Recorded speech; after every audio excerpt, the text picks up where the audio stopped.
Now is the time to prepare for the 2016 General Conference of the United Methodist Church. Every 4 years, delegates gather from all over the world to revise church law and to adopt resolutions on current moral, social, public policy, and economic issues. That conference also adopts budgets and church-wide goals and direction. In 2016, our Texas Annual Conference will have 18 delegates. 9 of those will be laity and 9 clergy. At our 2015 Annual Conference next May, we will be electing those 18 Texas Methodists to represent the rest of us. All Texas Annual Conference Methodists are eligible for election. I want to encourage each of you to get involved in the process because the future of our beloved church is dependent on the decisions that will be made in Portland, Oregon at that conference in May 2016. You'll be hearing from leaders who will explain the process and what is expected of delegates. So please listen and think about how you can participate.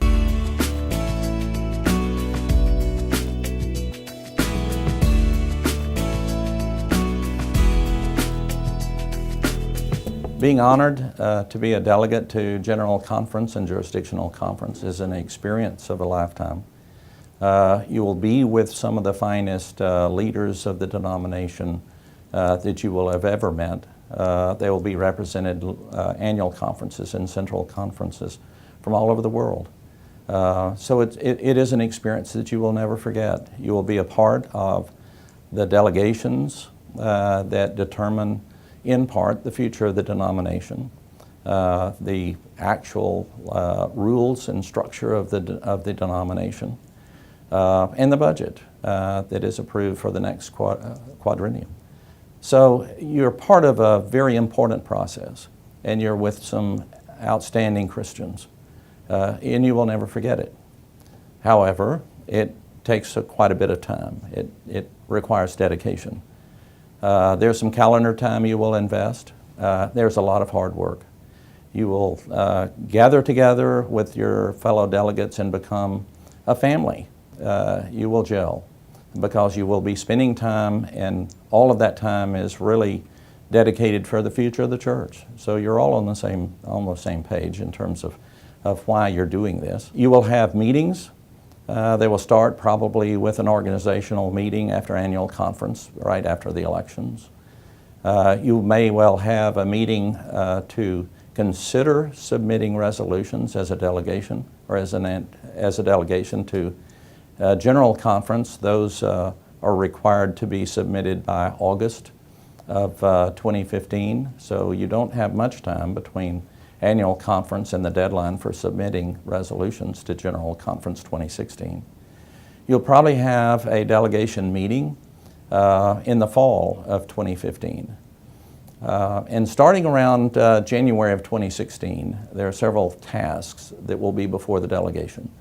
One, each of the candidates for Episcopal leadership that will be determined and elected in the summer of 2016 have to be interviewed. So you will have at least 2 weekends in January or February of 2016 where you'll be interviewing the Episcopal candidates as a delegation. They will come to you, and it will be set up to where you will be interviewing probably every hour. They'll have maybe 45 minutes apiece. There'll be 2 weekends perhaps for that activity. And then there will be the publication of the Daily Christian Advocate, and that will be published probably in February of 2016. That will contain about 1,200 resolutions to be submitted to General Conference 2016 in Portland. You'll probably have 3 to 4 meetings as a delegation to review all of the resolutions that will be submitted to General Conference. It will be in 2 volumes. You will separate yourselves by legislative committees. Those would be not only the people that are elected directly to General Conference, but those that will be elected to Jurisdictional Conference. Traditionally, our delegations don't really separate ourselves by General or Jurisdictional Conference. We all work together as more of a single unified body. So you'll have 3-4 meetings in preparation for General Conference and studying those resolutions. That will be probably daily meetings, probably not very much overnight requirements other than those that are traveling long distances. Then you will have a gathering of all the delegations in the South Central jurisdiction. That will probably occur around April of 2016. That's where you will meet all of the other delegates that are going to General Conference and Jurisdictional Conference from all the other delegations in the South Central jurisdiction. Then in May, you will be flying to Portland for General Conference. There you will be there 10 days to 15 days, depending upon your obligations for General Conference. That's the hard work. Your days will be long. You'll probably start at 7 in the morning, sometimes 8 in the morning, and sometimes go into 10 and 11 o'clock at night. That will occur continuously without much break. You may have a break on Sunday in the middle. There have been some general conferences where you did not have such a break. You will be tired.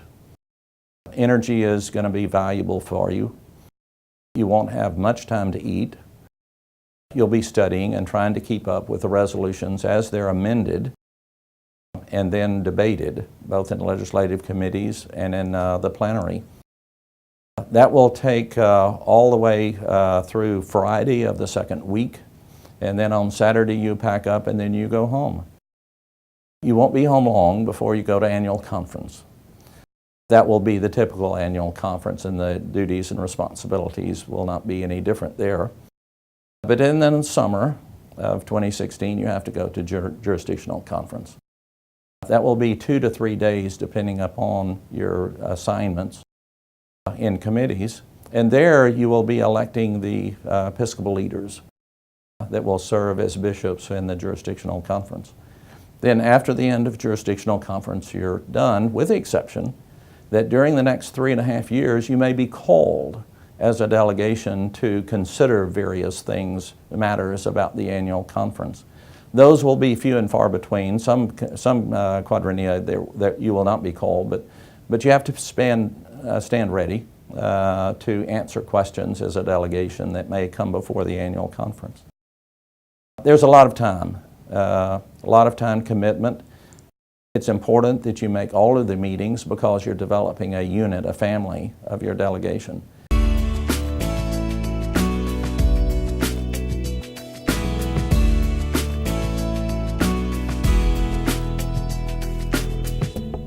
There are allocations from both the general and jurisdictional church, which will support financially those who are elected. Participants should be aware that additional expenses may be incurred that extend beyond the per diem that is offered them daily. That per diem covers, for the general conference, air flight plus room and board. For the jurisdictional conference, travel expenses will be allowed along with a daily per diem for meals. Any expenses incurred beyond the per diem will be your personal responsibility.